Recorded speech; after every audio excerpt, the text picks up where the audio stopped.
Tunghayan natin ngayon, ang war action film na, Heaven Knows, Mr. Allison. Tara na't panoorin natin. Nagsimula ang pelikula sa isang sundalo na napadpad sa isang isla sakay ng isang salbabida. Siya ay si Allison, isang US Marine na nakaligtas sa pag-atake ng mga sundalong Hapones sa karagatang Pasipiko. Halos isang linggo siyang nagpalutang-lutang sa karagatan bago siya napadpad sa isla.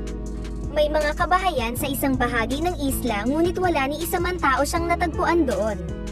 Nang mapadpad siya sa isang simbahan, nakita niya ang isang madre na nagulat sa presensya niya. Nawala ang pangamba ng madre nang malaman na US Marine siya. Nalaman niya na nag-iisa lang ang madre sa isla na nagngangalang Sister Angela. Sa sobrang pagod ay nakatulog ang sundalo sa lapag. Kinagabihan nang magising siya, agad niyang pinatay ang mga kandila upang hindi sila makita ng kalaban na nasa gitna ng karagatan. Matapos kumain, ikinuwento ng madre kung paano siya napadpad sa isla. Nang sakupin ng mga sundalong Hapones ang grupo ng mga isla, may nag-abiso sa mga missionary na tumakas at magpunta sa isla ng Fiji. Gayunpaman, ang kasama nila na si Father Philip ay hindi lumikas nang di kasama ang paring si John na nasa islang iyon ng Tuasiva. Nang mapadpad sila sa islang iyon 4 na araw pa lang ang nakalipas, sinamahan niya si Father Philip upang hanapin si Father John ngunit di nila ito nakita. Nang nasa itaas sila ng burol, nakita nilang iniwan sila ng sinasakyan nilang barko na natakot na baka sila sugurin ng mga sundalong Hapones. Kinabukasan ay namatay ang kasama niyang pari ng madisgrasya ito, kaya siya nalang mag-isa ang naiwan sa isla. Binanggit ni Allison na halos mapalibutan ang sinasakyan nilang submarine ng mga pagsabog nang umatake ang mga Hapones. Swerte siya na may naligaw na salbabida sa tabi niya nang subukan niyang takasan ang pag-atake ng mga kalaban. Maya-maya lang ay nagpaalam na ang madre na matutulog sa kanyang silid. Kinabukasan, nanguha sila ng prutas na makakain. Tapos ay pumutol si Allison ng kawayan upang magamit sa panghuli ng isda. Nang makakita ang madre ng pawikan, nagpatulong si Allison sa kanya na hulihin nila ito. Hinabol nila ang pawikan hanggang sa abutan nila ito. Gumamit ng trap si Allison kaya nahuli niya ito. Gayunpaman, sa laki ng hayop ay nahila siya nito. Hindi siya nagpadaig sa pagong hanggang sa magawang may tali ng madre sa salbabida ang lubid at mahuli nila ang pawikan. Habang inuulam nila ang huli, nabanggit ni Allison na sa dami ng pagkain na nakukuha sa isla, pwede silang manirahan doon ng ilang taon na parang ikinalungkot ng madre. Mapanganib kung susubukan nilang pumunta sa isla ng Fiji sakay ng salbabida dahil maaari silang mamatay sa gutom at uhaw sa layo nito. Gayunpaman, nang maramdaman ni Allison na gustong makaalis ng madre sa isla, sinabi niyang gagawa siya ng paraan upang maging matibay ang salbabidang sasakyan nila. Isang araw, habang inaayos ni Allison at ng madre ang salbabida, napansin nila ang isang eroplanong pandigma na umaaligid sa isla kaya agad silang nagkubli sa mga dahon ng punong buko. Sa pangambang makita sila ng mga sundalong Hapones, nagdesisyon sila na magtago muna sa kuweba. Bago matulog ay nagdasal ang madre. Napansin niya na hindi nagdadasal ang kasama niyang sundalo. Kinaumagahan, hindi nagkamali ng hinala si Allison dahil bumalik ang mga Hapones at binomba ang isla. Sinabihan niya ang madre na tatagan ang loob dahil makakarinig siya ng mga pagsabog ngunit hindi sila aabutin nito dahil nasa loob sila ng kuweba. Ramdam nila ang pagyanig at dinig nila ang mga pagsabog na nagpangatog sa madre. Mabuti na lang at nandoon si Allison na kinakalma siya.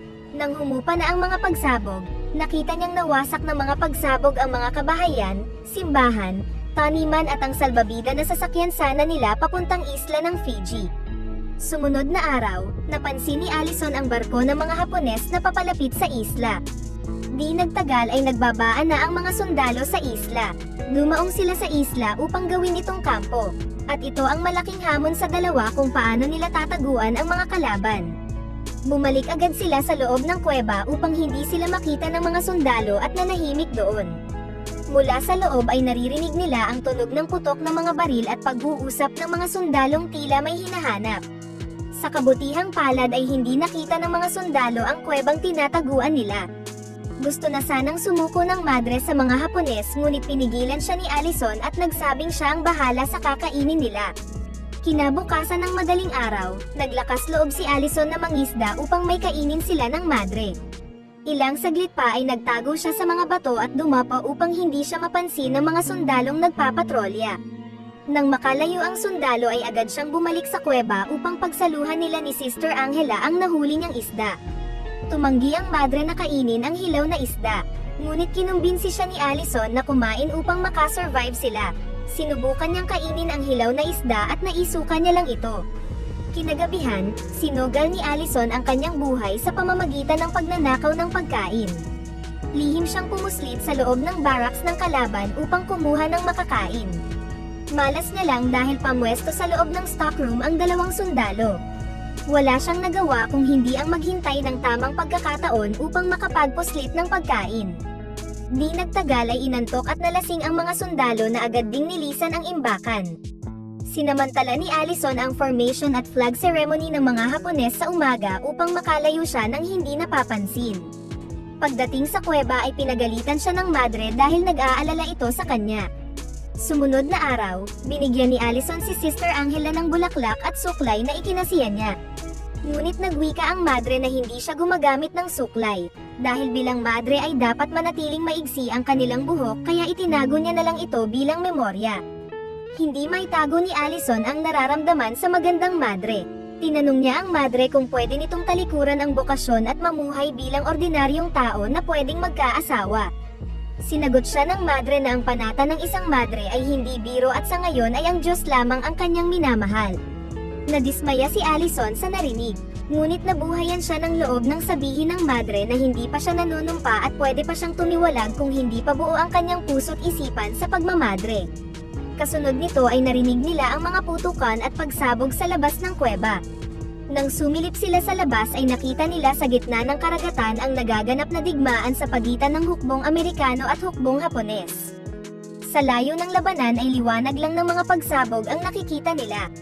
Kinabukasan ng magmanman si Allison sa paligid, napansin niyang nag-alisa na ang mga sundalong Hapones kaya tinawag niya si Sister Angela upang samahan siyang tignan ang mga naiwang pagkain at gamit.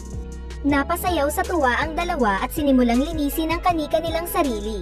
Pakanta-kanta na lang si Allison habang nananahi ang madre. Nang makatsyempo si Allison nakiusap siya sa madre na huwag ituloy ang panunumpa kapag nakabalik sila sa Amerika. Umamin si Allison na hindi siya nagmahal dati hanggang sa isang araw ay makilala niya si Sister Angela kaya inalok niya siya ng isang kasal. Gusto niyang alagaan at makasama si Sister Angela habang buhay. Nalungkot ang marino nang sabihin ng madre na ibinigay na niya ang kanyang puso kay Kristo na kanyang Panginoon. Hindi maitago ni Allison ang lungkot. Nagkunwari siyang pumunta sa tabing dagat upang tignan ang sitwasyon sa paligid. Habang si Sister Angela ay maluhaluhang nakatingin sa kanya. Sa totoo lang ay malaki ang paghanga ng madre kay Allison.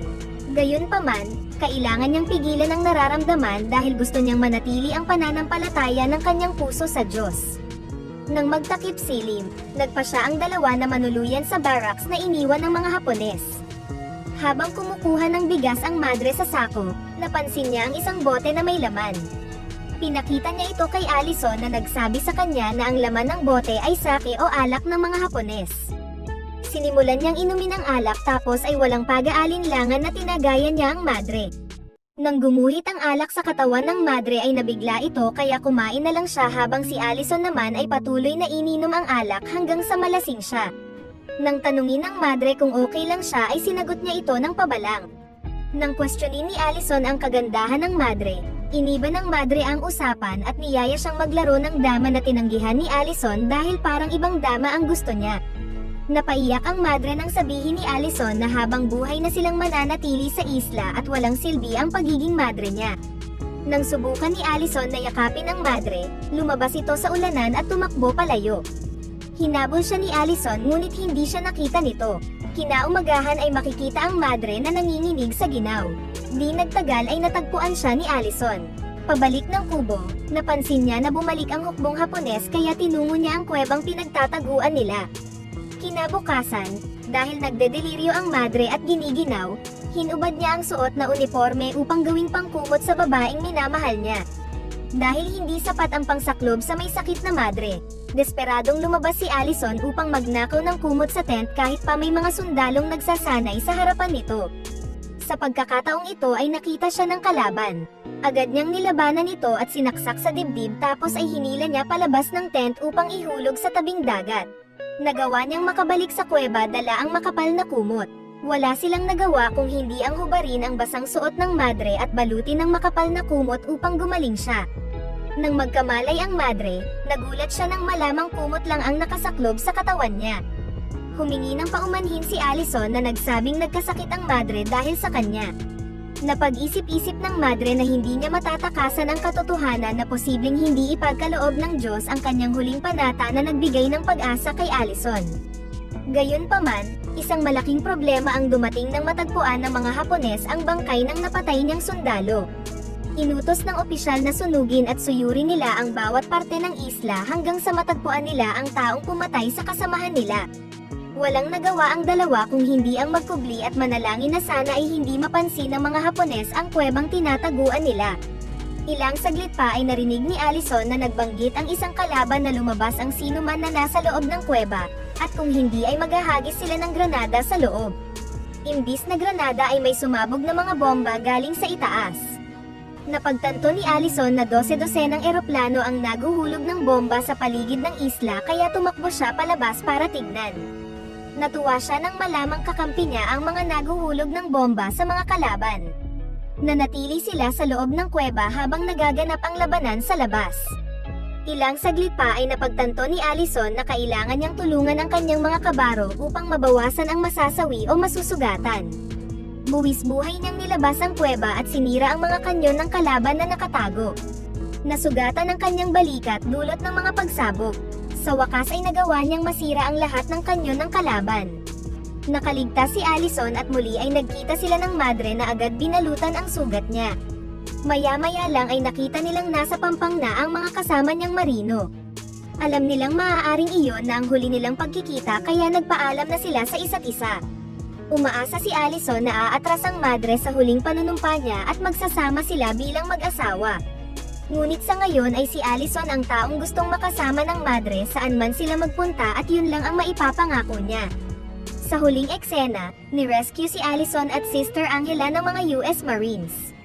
Ang pelikulang ito ay nag-iwan ng katanungan na, tutuloy ba si Sister Angela sa pagiging madre o pakakasalan niya ang lalaking siya lang ang minahal?